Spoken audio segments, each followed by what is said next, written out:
What we're going to take a look at is the linear regression t-test. In previous videos, we talked about establishing the relationship between two variables, one that we call the explanatory variable, that would be x, and one that we would call the response variable, and that would be y. And that the sample notation for all of this would be y hat equals a plus bx, where y hat represents the predicted values, a represents the y-intercept, b represents the slope, and x represents the explanatory variable. Now let's key in here on the slope. B represents the slope. Now if b is equal to 0, then that equation becomes just y hat equals a, because that term would go away. 0 times x is 0. And if that was the case, then changes in x would have no effect on changes in y hat when b is equal to 0. Remember that y is called the response variable and x is called the explanatory variable.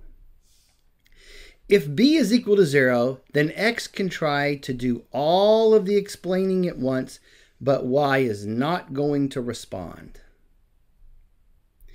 Now, we noted that this is the notation for the sample statistics for our predicted line. The notation for the population parameters that A and B estimate would be alpha and beta. Sometimes you'll see it presented as y equals b0 plus b1x, in which case your representatives for the y-intercept and the slope would be beta 0 and beta 1. But we're going to use this notation, alpha and beta. So these are the population parameters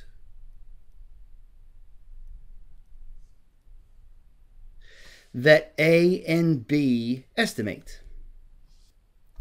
So when we do this hypothesis test, really what we're testing is beta equal to 0? If it is 0, then there is no association between our explanatory variable and our response variable. We can conduct this test in 3 different ways, as usual. We can have a two-tailed test, in which case we would just be testing whether or not beta is equal to 0. We could have a one-tailed test to the left, where we would test if beta actually has a significant negative value. Or we could do a one-tailed test to the right, where we would test whether or not beta actually has a significant positive value. Now here's a nice set of data in StatCrunch. And this data has the variables age in years and engine displacement. And I suspect that as someone ages, the displacement of their engine increases. In other words, the older you get, the more power you want out of your car. Now, it is only appropriate that we would formulate our hypotheses before we collect data. So this is what we suspect. So our hypotheses then will be null hypothesis, beta equal to 0, alternative hypothesis, beta greater than 0. We will test whether or not beta has a significant positive value. So let's see what happens when we look at the analysis for these two variables. We know from previous videos that there are certain conditions that need to be met, and that would certainly be the case anytime we do a regression analysis. Let's look at just a couple of those things. Let's look at the scatter plot and the residual plot. So we're going to click Stat, Regression, Simple Linear. We're going to select age to be our x variable and displacement to be our y variable. This gives us the opportunity to conduct a hypothesis test on 2 different parameters, the intercept, the y-intercept, and the slope. Now, usually the y-intercept is really not going to have any real meaning in a regression equation. For instance, in this particular equation, if x represents age, then what does the y-intercept really mean? If x is 0, someone hasn't been born yet, then we would still have a displacement for an engine. Doesn't make any sense. This is one reason why a regression equation is only valuable over the range of its explanatory variable values. What we're going to worry about is our regression equation about the slope. We suspect that age has a positive effect on displacement. So we are going to choose the right tail test. Then let's drop down here and look at what we want to graph. We want to graph the fitted line, and as usual, we want to graph the residuals versus x values. We'll click compute, and as usual, we get our regression equation here. We have a y-intercept and a slope. Our scatter plot looks like we have a bit of a positive relationship here.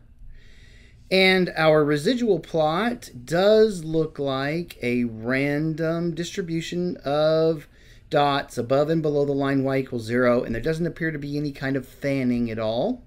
So now let's look at the output for this particular regression. So we have our slope here, 3.106 if we round it to 3 decimal places. And here we have our standard error, 1.404 if we round to 3 decimal places. Now let's note something. If we were to divide b by the standard error, we would wind up with this value, the t-statistic, or in other words, our t-test value. So our t-test value here is 2.212 if we round to 3 decimal places. Let's also note that we have our degrees of freedom here. Our degrees of freedom is 52. The degrees of freedom will be n minus 2. This will be the number of ordered pairs minus 2. Let's also notice our p-value here. Our p-value is 0.0157. Now this p-value is less than 0.05. So we could say at a 0.05 level of significance, a significant positive relationship exists between the variables age and displacement. Sometimes on the AP exam, you might be given a small set of data that you'll need to punch into a calculator, into the TI-83 or 84 calculator or whatever you use, and be able to get these values out. Other times, you might be given a printout that is similar to this one from maybe a Minitab printout. And what you'll need to be able to get out of this will be things like the number of degrees of freedom, the t-statistic, the p-value, and if you're not given the t-statistic, then you can use the slope and the standard error to get that t-statistic. We can get the TI-84 calculator to do all we need to in order to find the values associated with a t-test when we're testing the slope of a linear regression. First, you'll need to enter the data values into some lists. So if we push stat and then go to 1 for edit a list, I've already typed the values into lists 1 and list 2. So list 1 is the age in years and list 2 is the displacement in cubic inches. Now if I want to find the y-intercept, the slope, the t-test value, the p-value, and the number of degrees of freedom, I will do that by pushing stat, go over to tests, and then go to linear regression t-test, and then hit enter. And we're going to need to tell the calculator which list do we have our explanatory variable in and which list do we have our response variable in. And it's already laid out the way we have it. List 1 was age and list 2 was displacement in cubic inches. Leave the frequency at 1 and then select the correct direction for the alternative hypothesis, which this time we're testing if it's a positive slope. So we'll leave that the way it is. And then we'll come down and hit calculate And we find the t-test value, 2.212 if we round to 3 decimal places, the p-value, 0.0157, 52 degrees of freedom. We find our a value, which is the y-intercept, and then the slope. And if we look towards the bottom of the screen, we also find our coefficient of determination and the correlation coefficient.